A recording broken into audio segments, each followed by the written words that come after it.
Quiero demandar por manutención a mi vecino, no es el padre del niño, pero se ofreció a cuidarlo mientras yo trabajaba. ¿Cómo ha asumido ese rol paternal? ¿Debería pagarme la manutención? No. Supongo que para que entiendan mi situación, tienen que entender lo que es ser una madre soltera en este mundo. No es una queja, es un hecho. Es una batalla diaria, una guerra silenciosa que libras con uñas y dientes para que a tu hijo no le falte nada. El padre de Leo, bueno, digamos que su única contribución fue genética y desapareció antes de que yo supiera si iba a ser niño o niña. Así que sí, todo ha recaído sobre mí. El alquiler, las facturas, la comida, la ropa que se le queda pequeña cada 3 meses. Trabajo en un supermercado, turnos rotativos que me destrozan el cuerpo y la mente, y los fines de semana hacía limpiezas en un par de oficinas. Apenas dormía, apenas vivía. Mi vida era un Excel de gastos y un reloj que nunca se detenía, todo por esa pequeña sonrisa que me esperaba en casa. En medio de todo ese caos, estaba David, mi vecino de al lado. Un hombre jubilado, viudo, de esos que siempre tienen una palabra amable y una sonrisa que, en su momento, me parecía genuina. Un hombre solitario, yo siempre lo pensé. Lo veía a veces en el pasillo, con esa mirada un poco perdida, y se le iluminaba la cara cuando veía a Leo.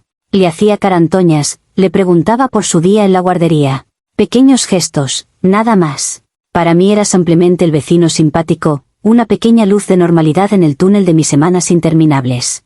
Nunca imaginé el papel que jugaría en nuestras vidas. O, mejor dicho, el papel que él mismo decidiría asumir. El día que todo cambió fue un martes. Recuerdo el cielo gris, la lluvia fina y el nudo de pánico en mi estómago. La chica que cuidaba a Leo por las tardes me llamó a las 2, una hora antes de que yo entrara a trabajar, para decirme que estaba enferma. Fiebre, vómitos, lo de siempre. Y yo ahí, con el uniforme a medio poner, sintiendo como el corazón se me subía a la garganta. No tengo familia en la ciudad, mis pocas amigas también trabajan.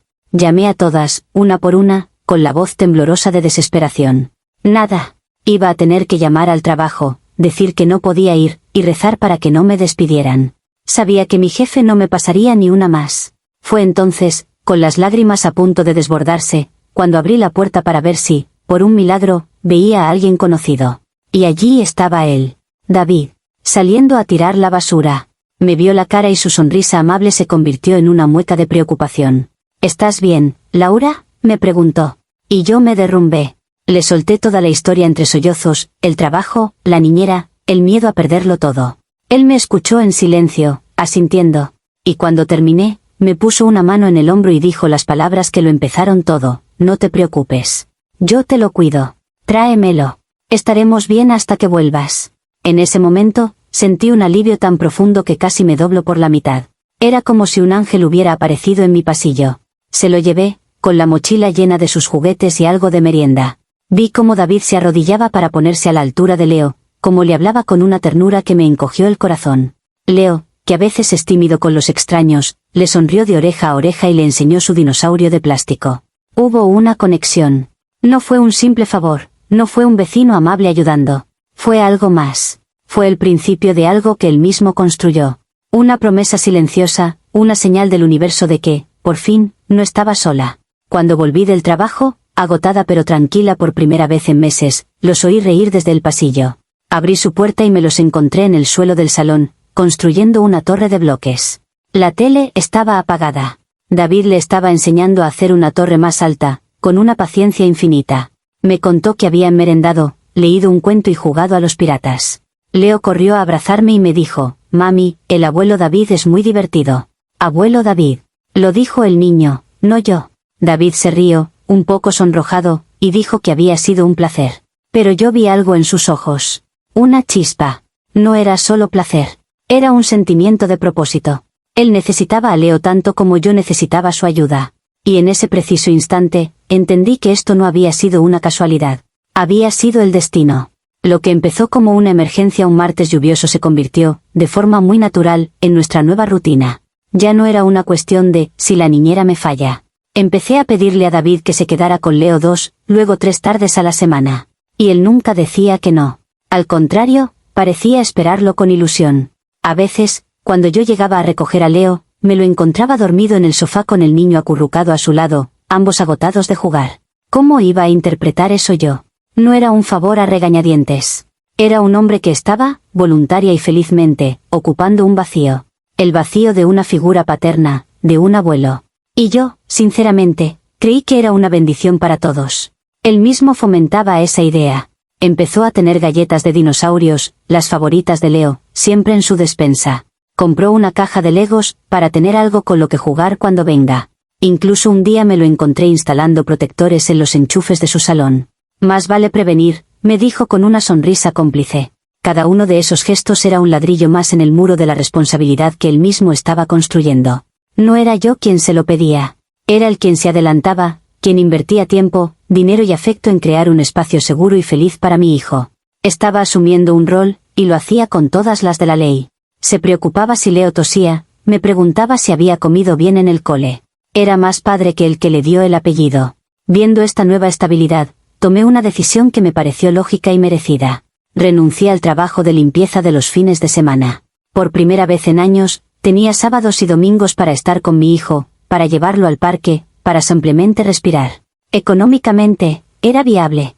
Lo que me gastaba en la niñera ocasional y el transporte extra se compensaba con la ayuda gratuita y constante de David. Me permití pequeños lujos, como comprarme un café de máquina en el trabajo o llevar a Leo al cine. Sentía que me lo había ganado, que por fin la vida me estaba dando un respiro. Y todo era gracias a esa dinámica que David y yo habíamos creado. O, mejor dicho, que él había ofrecido. Por supuesto, no todo el mundo lo veía así. Mi mejor amiga, Clara, vino un día a casa y se lo conté todo, radiante de felicidad.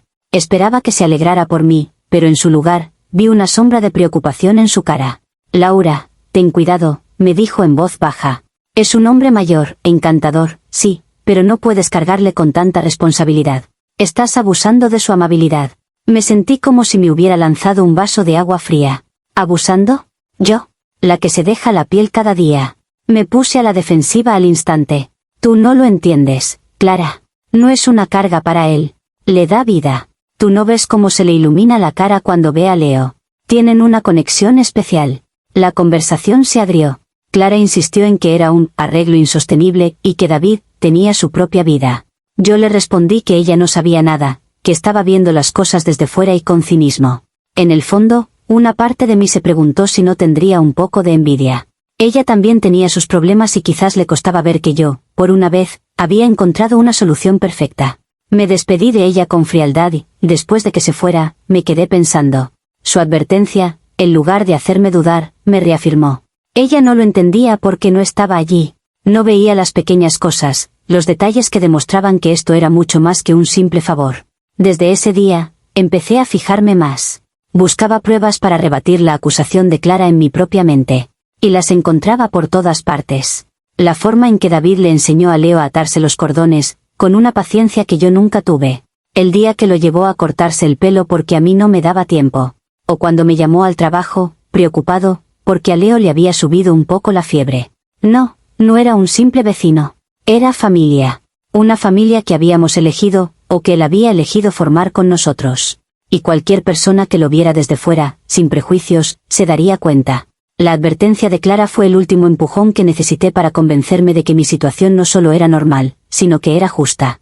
El equilibrio que tanto me había costado construir se mantuvo durante unos meses maravillosos. Mi estrés había disminuido, Leo estaba más feliz que nunca y yo sentía, por primera vez, que tenía el control de mi vida. David era una constante, una roca a la que me había acostumbrado a aferrarme. Era el abuelo David, para Leo y, para mí, era mi red de seguridad, el pilar que me permitía no desmoronarme. La idea de que esa estabilidad pudiera desaparecer ni siquiera cruzaba mi mente. Era impensable. ¿Por qué iba a cambiar algo que funcionaba tan perfectamente para todos? Era una simbiosis, un acuerdo tácito donde todos salíamos ganando. Él ganaba compañía y el cariño de un niño que lo adoraba, y nosotros ganábamos una figura de apoyo indispensable. Todo se vino abajo un jueves por la tarde. Fui a recoger a Leo como siempre. David me abrió la puerta con una sonrisa algo extraña, no era la de siempre. Estaba nervioso. Mientras Leo recogía sus cosas, me lo soltó como si nada, como quien comenta el tiempo. Ah, por cierto, Laura. Te lo digo con tiempo para que te organices. En 2 semanas me voy un mes de viaje. Voy a visitar a mi hermana y a sus hijos, que viven en el norte.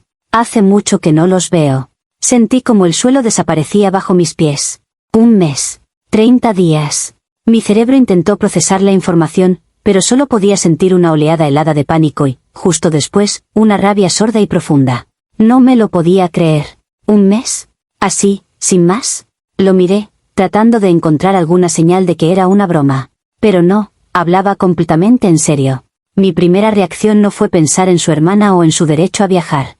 Mi primer pensamiento fue, ¿y nosotros? ¿Y Leo? Sentí una punzada de traición tan aguda que me costó respirar. Durante meses, él se había dedicado a hacerse indispensable, a convertirse en el centro de nuestra rutina, a fomentar esa dependencia. Y ahora, de repente, ¿simplemente se iba? ¿Sin tener en cuenta las consecuencias que eso tendría para nosotros? No era justo. No era ni remotamente justo. Decidí no montar una escena delante del niño. Esperé a que Leo saliera al pasillo y me volví hacia David. Intenté que mi voz sonara calmada, pero creo que me salió un temblor de indignación. David, no puedes irte un mes, le dije. No fue una pregunta, fue una afirmación. Él parpadeó, sorprendido. Bueno, Laura, los billetes ya están comprados. Es un viaje familiar. Y entonces utilicé el único argumento que sabía que le afectaría. ¿Y Leo? ¿Has pensado en él? Se va a poner destrozado. ¿Cómo le explico yo ahora que su abuelo David, la persona con la que pasa todas las tardes, se va a ir así como si nada? Yo contaba contigo, David. De verdad que contaba contigo. Su cara cambió. La sonrisa nerviosa desapareció y fue reemplazada por una expresión de profunda incomodidad. Empezó a balbucear, a decir que era solo un mes, que volvería, que Leo lo entendería. Pero yo ya no escuchaba sus excusas. Sentía que me había engañado. Él me había hecho creer que podíamos confiar en él, que era una figura permanente en nuestras vidas. Renuncié a mi segundo trabajo basándome en esa creencia. Organicé toda mi vida en torno a su disponibilidad. Y ahora, él rompía unilateralmente ese pacto no escrito. Tú hiciste que contara contigo, le espeté, con la voz cargada de reproche. Tú te ofreciste, tú compraste los juguetes, tú te convertiste en su abuelo, eso conlleva una responsabilidad. La palabra, responsabilidad, se quedó flotando en el aire entre nosotros, pesada y fea. Él me miró como si no me reconociera, como si hubiera cruzado una línea invisible. Y quizás lo hice. Pero es que él la había dibujado primero. No se puede entrar en la vida de un niño de esa manera, crear un vínculo tan fuerte, para luego desaparecer durante un mes por un capricho familiar. No se puede. Es cruel para el niño y es una catástrofe para mí. En ese momento, ya no lo veía como el vecino amable. Lo veía como alguien que había jugado con nuestras necesidades y que ahora nos dejaba tirados en el peor momento posible. La incomodidad de David se transformó en una calma heladora que me puso los pelos de punta. Retrocedió un paso, como si necesitara poner distancia física entre nosotros. Su voz, cuando finalmente habló, era baja y medida, sin rastro de la calidez a la que estaba acostumbrado. Laura, dijo lentamente, yo le tengo un cariño inmenso a Leo, y a ti te aprecio mucho. Pero soy tu vecino, no su abuelo. Me ofrecí a ayudarte en un momento de apuro, y lo he seguido haciendo porque me gusta pasar tiempo con él. Pero tengo mi propia vida, mi familia. Este viaje es importante para mí. Cada una de sus palabras era como una bofetada. Tu vecino. Qué manera tan fría y cruel de minimizar todo lo que había pasado entre nosotros, de borrar de un plumazo los meses de dedicación. Mi indignación se desbordó. Ya no había control, solo un torrente de reproches que salían de mi boca sin filtro. ¿Tu vida? ¿Y qué pasa con la nuestra? La vida que tú mismo ayudaste a construir. ¿Crees que renuncié a mi trabajo de fin de semana por gusto? Lo hice porque me diste a entender que podía contar contigo. Me hiciste sentir segura, me hiciste creer que por fin tenía un apoyo real, y todo era mentira. Le eché en cara todo, las galletas de dinosaurios, los protectores de enchufes, cada tarde de juegos, cada cuento leído.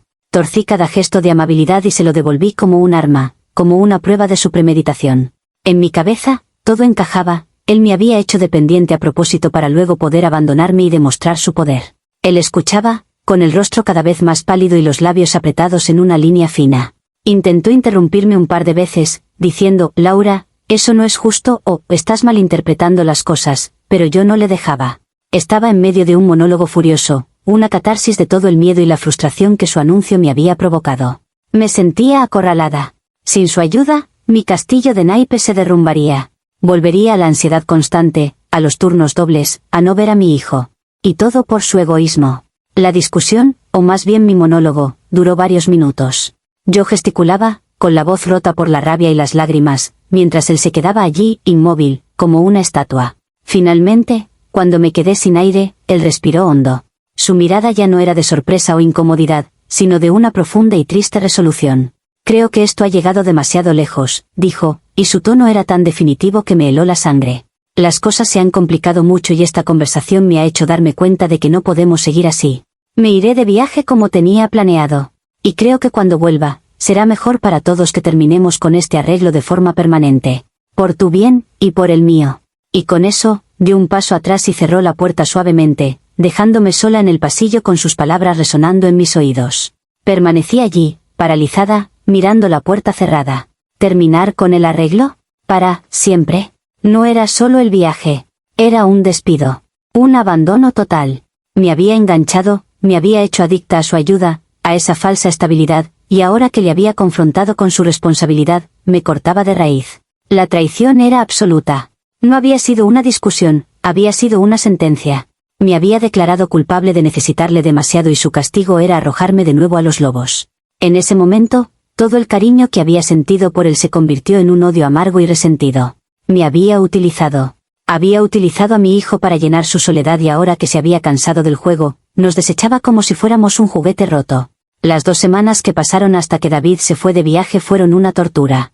Nos cruzábamos en el pasillo y él apenas me miraba, solo forzaba una pequeña sonrisa para Leo y murmuraba un hola antes de escabullirse en su apartamento. La calidez había desaparecido, reemplazada por una tensión glacial que podía cortarse con un cuchillo.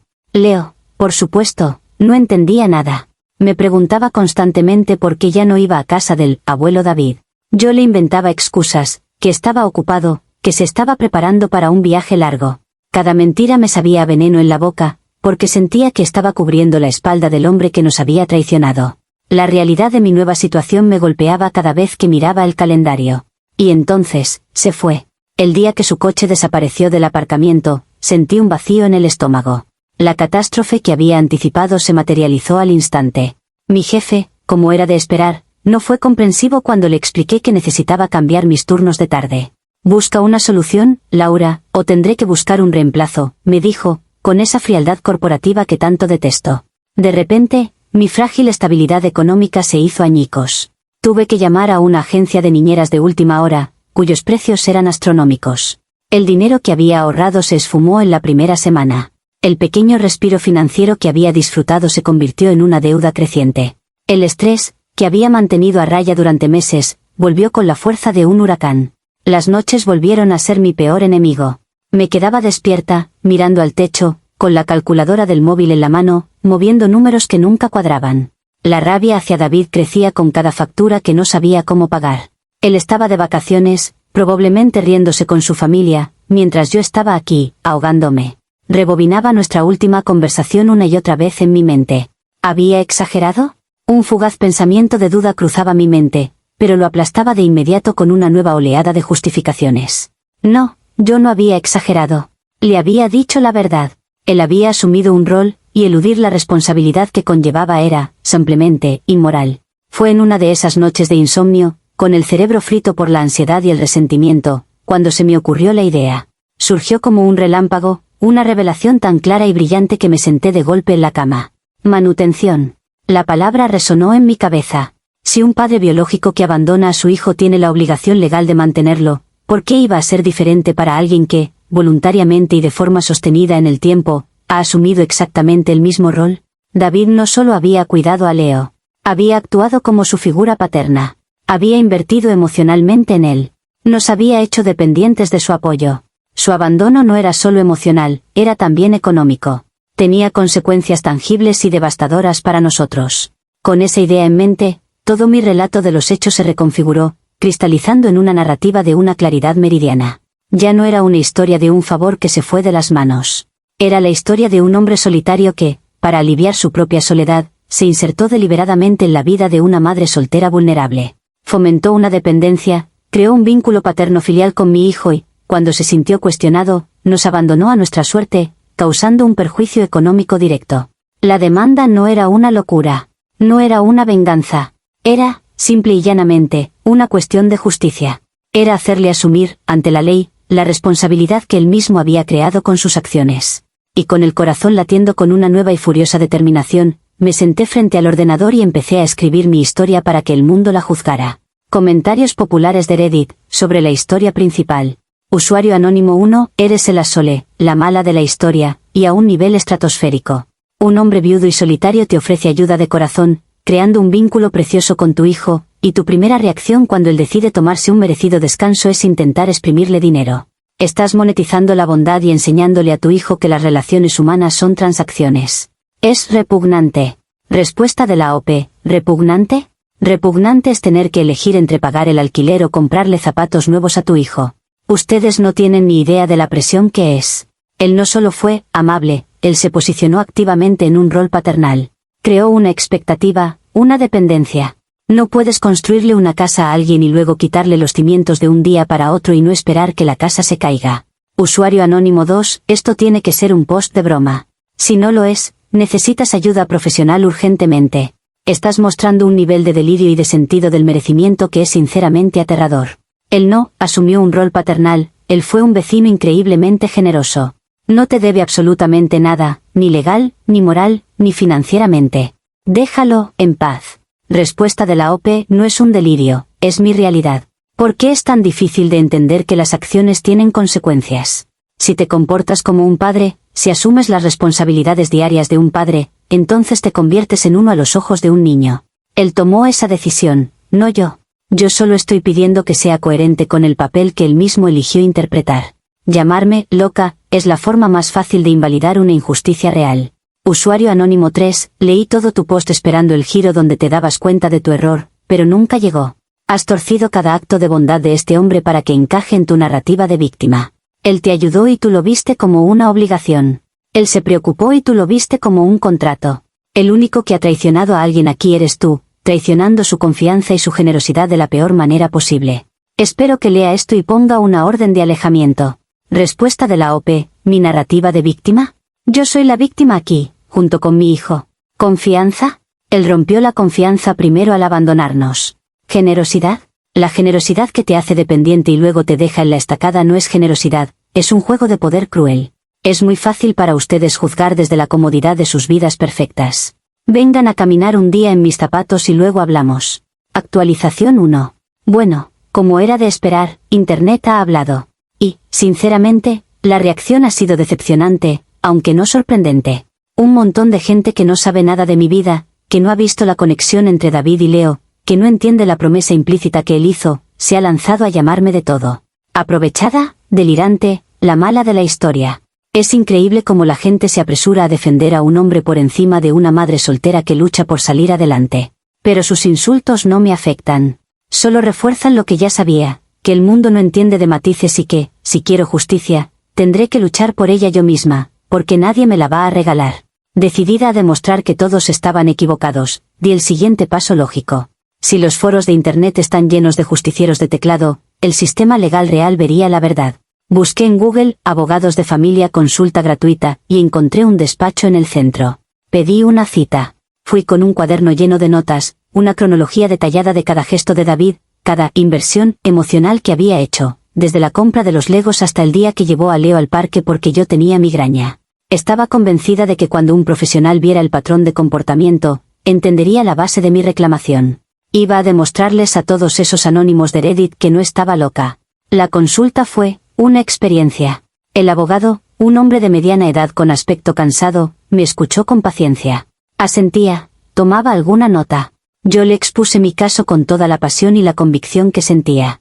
Le hablé del rol paternal, de la dependencia económica que él mismo había fomentado y del abandono posterior. Cuando terminé, me sentí reivindicada. Había expuesto los hechos de forma clara y contundente. Él se reclinó en su silla, juntó las yemas de los dedos y me miró por encima de sus gafas. Señorita, empezó con un tono que no me gustó nada, entiendo su frustración. Pero desde un punto de vista legal, usted no tiene ningún caso. Me explicó, como si yo fuera tonta, que no existe una base legal para reclamar manutención a alguien sin vínculo biológico o de adopción, independientemente de su comportamiento. Dijo que la amabilidad de un vecino no constituye un contrato. Mencionó que seguir adelante podría ser considerado acoso y que podría meterme en problemas serios. Mientras hablaba, yo no sentía que estuviera equivocado mi argumento, sino que el sistema era el que estaba fundamentalmente roto. El abogado no era un aliado, era un burócrata. Un hombre defendiendo a otro hombre, protegiendo un sistema que permite a la gente eludir sus responsabilidades morales sin consecuencias. Le di las gracias fríamente y me fui de allí sintiéndome más indignada que nunca. Salí de su despacho con una nueva claridad. Si la ley es ciega a la verdadera justicia, entonces tendría que buscarla por otros medios. Si el sistema legal no iba a hacer que David asumiera su responsabilidad, tal vez la presión social sí lo haría. Después de todo, vivimos en una comunidad. La reputación importa. La gente habla. Y yo tenía una historia que contar. Una historia sobre un hombre mayor y aparentemente encantador que se aprovechó de la vulnerabilidad de una madre soltera para llenar su vacío, solo para desecharla cuando le convino. Así que empecé a hablar. De manera casual, por supuesto. En el ascensor, en el buzón. Con María, la del tercero, le conté lo preocupada que estaba por cómo el repentino abandono de David estaba afectando a Leo. A Carlos, el del bajo, le mencioné lo difícil que se había vuelto todo desde que David nos había dejado tirados, después de haberse vuelto tan indispensable. No mentí. Simplemente conté la verdad, mi verdad, la verdad emocional de la situación. Y vi cómo funcionaba. Vi la compasión en sus ojos. Vi cómo sus miradas hacia la puerta cerrada de David empezaban a cambiar. Por fin, alguien me estaba escuchando. Alguien me estaba creyendo. Y sentí una chispa de poder, la primera en mucho tiempo. Mi amiga Clara, por supuesto, tenía que arruinarlo. Me llamó esa noche, su voz llena de una urgencia que me irritó. Laura, ¿qué estás haciendo? He oído que fuiste a ver a un abogado. Y ahora esto de hablar con los vecinos. Tienes que parar. Esto es una locura, vas a destruir a ese hombre y a ti misma. Su falta de lealtad me dolió profundamente. Si no vas a apoyarme, Clara, entonces no me llames, le dije, con la voz temblando de rabia. Y colgué. Si hasta mi mejor amiga era incapaz de ver la justicia de mi causa, entonces estaba verdaderamente sola en esto. Pero no importaba. A veces, los que luchan por lo correcto tienen que caminar solos. Comentarios populares de Reddit, sobre la actualización 1. Usuario anónimo 4, eres increíble. Un profesional del derecho te dice que estás equivocada y que podrías estar cometiendo un delito, y tu conclusión es que el sistema está mal y decides empezar una campaña de difamación contra un hombre que está de vacaciones visitando a su familia. Eres una villana. De verdad que sí. Esto ya no es sobre dinero, es una venganza cruel y desproporcionada. Respuesta de la OP, no es difamación si estoy contando lo que pasó. ¿O es que las mujeres no tenemos derecho a contar nuestras experiencias?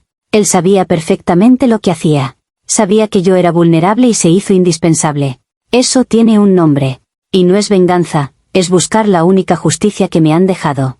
La justicia social. Quizás si la gente como usted escuchara más, no tendríamos que recurrir a esto. Usuario anónimo 5, por favor, por el amor de Dios, para. Estás en una espiral autodestructiva. Estás aislando a tus amigos, ignorando consejos legales y construyendo una fantasía en la que eres una mártir. La realidad es que estás acosando a un hombre inocente. Cuando él vuelva y se entere de lo que has hecho, el único que va a tener base para una demanda va a ser él. Respuesta de la OP, ¿autodestructiva? Al contrario, por primera vez siento que tengo algo de control. Durante años he sido una víctima de las circunstancias, del padre de mi hijo, de mi jefe, de todo. Ahora estoy luchando. Y si él quiere demandarme, que lo haga. Que un tribunal escuche cómo se comportó, cómo se metió en la vida de un niño para luego abandonarlo. A ver a quién le parece bien eso. Usuario anónimo 6, tu amiga Clara es la única persona sensata en toda esta historia. En lugar de colgarle, deberías estar rogándole de rodillas que te ayude a ver la luz. Has convertido un acto de bondad en una guerra personal y estás usando a tu comunidad como arma. Es profundamente triste y perturbador. Respuesta de la OP, Clara no es sensata, es cobarde. Prefiere la comodidad de no involucrarse a defender a su amiga. Es fácil hablar de sensatez, cuando no eres tú la que tiene que decidir si cena o paga la factura de la luz. Mi comunidad no es un arma, son mis vecinos, y tienen derecho a saber qué clase de persona vive al lado de ellos. Actualización final. Pasó casi un mes. Un mes infernal en el que cada día era una batalla por la supervivencia financiera y emocional. Pero mi campaña de concienciación, como yo la llamaba, me daba fuerzas. Varios vecinos ya me miraban con una simpatía abierta, preguntándome cómo estábamos Leo y yo, y lanzando miradas de desaprobación a la puerta de David. Me sentía validada. Y entonces, un martes por la tarde, vi su coche de nuevo en el aparcamiento. Mi corazón dio un vuelco. Una mezcla de pánico y una extraña y oscura expectación se apoderó de mí. El rey había vuelto a su castillo. Era la hora de la verdad. Los primeros días fueron exactamente como había previsto. Vi a David en el pasillo y varios vecinos que estaban allí lo ignoraron deliberadamente, dirigiéndome a mí una sonrisa de apoyo. Él parecía confundido, herido. Intentó saludar a María, la del tercero, y ella simplemente se metió en el ascensor sin contestarle. Saboreé ese momento. Era la prueba de que mi historia había calado, de que la gente había visto la injusticia. Me sentía poderosa, como una general que observa desde la colina cómo su estrategia funciona a la perfección. Él me había aislado a mí, y ahora yo le devolvía el favor con creces. Pero David no era estúpido. Y, al parecer, yo había subestimado gravemente su capacidad para defenderse. En lugar de confrontarme directamente, que es lo que yo esperaba, empezó a hablar con la gente. Con calma. No sé exactamente qué les dijo, pero me imagino que no le hizo falta mucho. Una tarde, vi a Carlos, el del bajo, hablando con él en el portal. David le enseñaba algo en su teléfono. Reían. Al día siguiente, Carlos me evitó en el ascensor. La marea estaba cambiando, y lo hacía con una rapidez aterradora. La simpatía de los vecinos se convirtió en miradas frías, en susurros que se cortaban cuando yo pasaba. La red que yo había tejido con tanto esmero no solo se estaba deshaciendo, sino que se estaba volviendo en mi contra para atraparme. El golpe de gracia llegó un viernes. El cartero llamó a mi puerta con una carta certificada. Mi estómago se encogió. Sabía, antes de abrirla, que era de él. Mis manos temblaban tanto que casi no podía firmar el recibo. Era un sobre grueso, con el membrete de un bufete de abogados. Dentro, varias páginas de lenguaje legal, frío y brutal. Era una orden de cese y desistimiento. Una advertencia formal para que dejara de difamar y acosar a su cliente, David. Detallaba mis conversaciones con los vecinos, citando fechas y nombres. Y lo peor de todo, mencionaba que poseían pruebas documentales, incluyendo mensajes de texto, que demostraban mi patrón de escalada de exigencias y la posterior campaña maliciosa, tras la negativa de su cliente a someterse a ellas. Me quedé sin aire. Mensajes de texto. Claro. Todos esos mensajes en los que yo le pedía, por fin, ¿puedes quedarte con Leo hoy? ¿Te importaría recogerlo del cole? Me has salvado la vida otra vez. Mensajes que, sacados de contexto o incluso puestos en contexto, pintaban una imagen muy diferente a la mía. La carta terminaba con una amenaza inequívoca. Si no cesaba inmediatamente toda comunicación sobre él y le ofrecía una disculpa por escrito, iniciarían acciones legales por daños y perjuicios a su reputación. La cazadora se había convertido en la presa. El mundo se me vino abajo. Esa misma tarde, María, la misma que le había negado el saludo a David, llamó a mi puerta. Su cara era una máscara de furia. Me llamó mentirosa y manipuladora, me dijo que David le había enseñado los mensajes y le había contado su versión. Dijo que toda la comunidad estaba avergonzada de haberme creído. Me cerró la puerta en las narices antes de que pudiera decir nada. Más tarde, recibí un mensaje de Clara. Era corto y definitivo, me enteré de lo que pasó. Te lo advertí, Laura. Pierde mi número. Estaba sola. Completamente sola. Había quemado todos mis puentes por una guerra que yo misma había inventado. Y aquí estoy ahora, en mi salón, con la carta del abogado sobre la mesa. El silencio es total. He perdido mi red de apoyo de vecinos, he perdido a mi única amiga, y vivo con el miedo constante a una demanda que me destruiría por completo. Por un momento, un brevísimo y doloroso instante, me pregunto si no habré cometido un error terrible. Si quizás, solo quizás, yo me equivoqué. Pero ese pensamiento es demasiado insoportable. Lo aparto con la misma fuerza con la que he apartado todas las dudas. No, no puede ser. Él me empujó a esto. Él fue más listo, más calculador. Me hizo parecer la loca, le dio la vuelta a todo y usó mis propias palabras en mi contra. Me acorraló y yo solo intenté defenderme. Sí, eso es. Yo sigo siendo la víctima. Simplemente, he perdido la batalla. Comentarios populares de Reddit, sobre la actualización final. Usuario anónimo 7, se llama, consecuencias. Jugaste un juego estúpido y ganaste un premio estúpido. Arruinaste la reputación de un hombre bueno, perdiste a tu única amiga sensata y te ganaste el desprecio de tus vecinos y una amenaza de demanda. Y aún así, en tu párrafo final, sigues sin aceptar ni una pizca de responsabilidad. Eres un caso de estudio. Respuesta de la OP, ¿qué responsabilidad queréis que acepte? ¿La de ser una madre soltera que intentó asegurarse un apoyo para su hijo? ¿La de confiar en alguien que luego me dio la espalda? Él usó el sistema a su favor. Tenía más recursos, más tiempo.